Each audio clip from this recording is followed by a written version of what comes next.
Assalamualaikum warahmatullahi wabarakatuh. Saya Nur Habibah dengan NIM 11210440000059 dari Program Studi Hukum Keluarga semester 2 kelas B.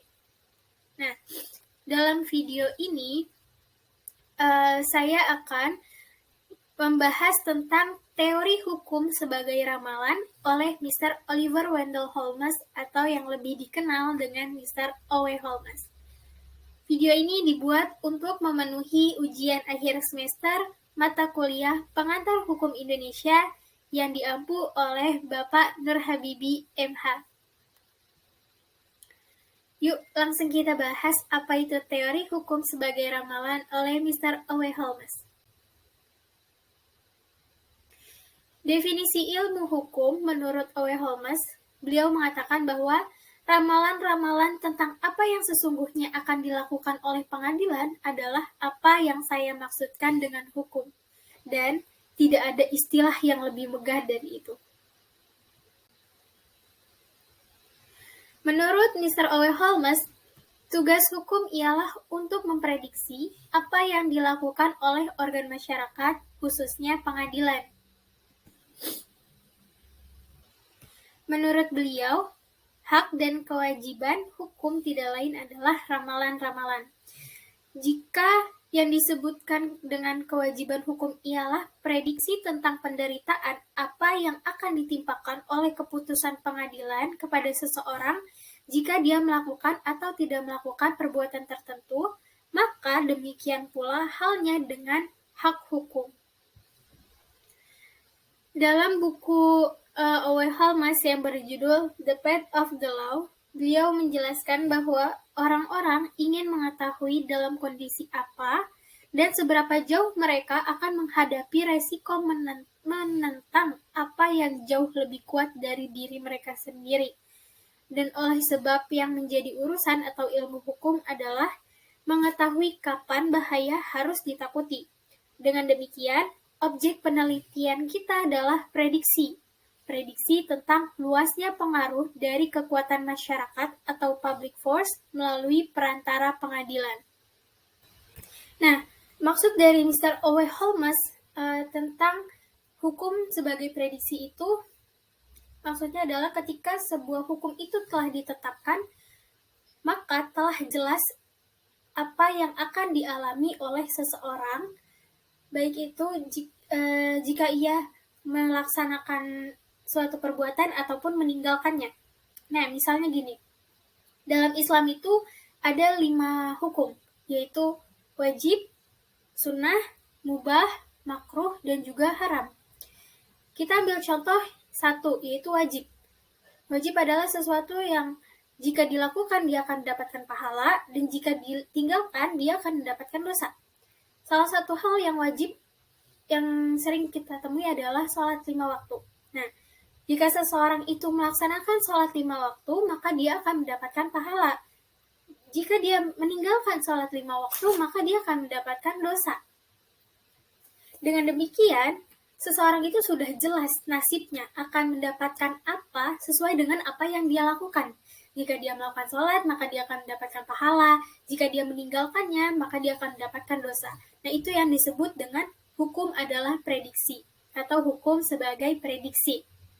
Nah, selanjutnya kita bisa melihat dari pasal 362 Kitab Undang-Undang Hukum Pidana yang berbunyi, barang siapa mengambil suatu barang yang sama sekali atau sebagian termasuk kepunyaan orang lain, dengan maksud akan memiliki barang itu dengan melawan hak, dihukum karena pencurian dengan hukuman penjara selama-lamanya 5 tahun atau denda sebanyak-banyaknya Rp900.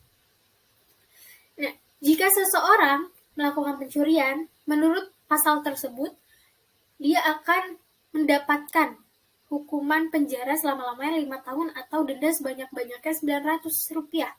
Dengan demikian, pengadilan itu akan memberikan hukuman penjara selama-lamanya 5 tahun atau denda sebanyak-banyaknya Rp900.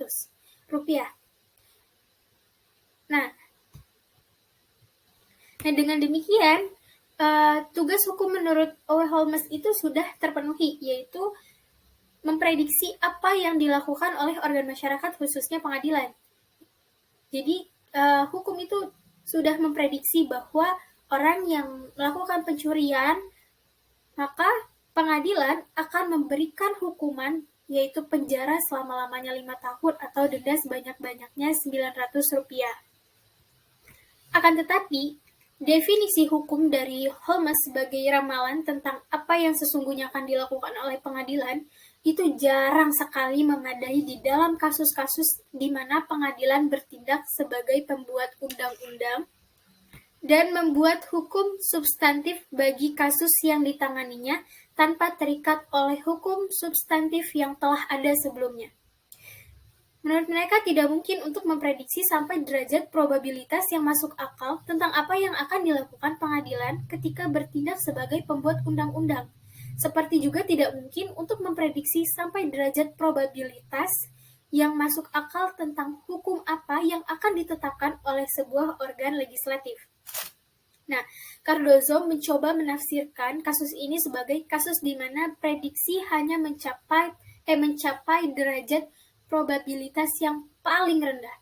Ia mengatakan jauh di bawah batas prediksi standar untuk menyatakan hukum membingungkan adalah batas terakhir di mana tidak ada lagi hukum dan harus diadakan kembali oleh suatu tindakan pembentukan bebas atau free creation. Hukum yang diadakan oleh tindakan pembentukan yang bebas bagaimanapun juga merupakan hukum, walaupun jelas tidak dapat diprediksi. Hukum semacam ini pun merupakan objek ilmu hukum dan objek yang sangat penting. Jika bukan yang terpenting, karena hampir semua peraturan umum hukum statuta dan hukum kebiasaan dan sebagian besar hukum yang dibuat oleh hakim merupakan produk dari pembentukan bebas dan oleh sebab itu tidak dapat diprediksi. Hanya jika orang membatasi tinjauan hukumnya pada aktivitas biasa dari pengadilan, dan itu berarti pada fungsi penerapan hukumnya. Orang mungkin cenderung untuk mendefinisikan ilmu hukum, bukan hukum, sebagai ilmu tentang prediksi. Jadi, orang lebih cenderung untuk menyebut ilmu tentang prediksi, ilmu hukum tentang prediksi, bukan hukum sebagai prediksi. Mungkin itu saja yang bisa saya sampaikan, kurang lebihnya mohon maaf. Wallahul muwaffiq ila aqwamit thoriq. Wassalamualaikum warahmatullahi wabarakatuh.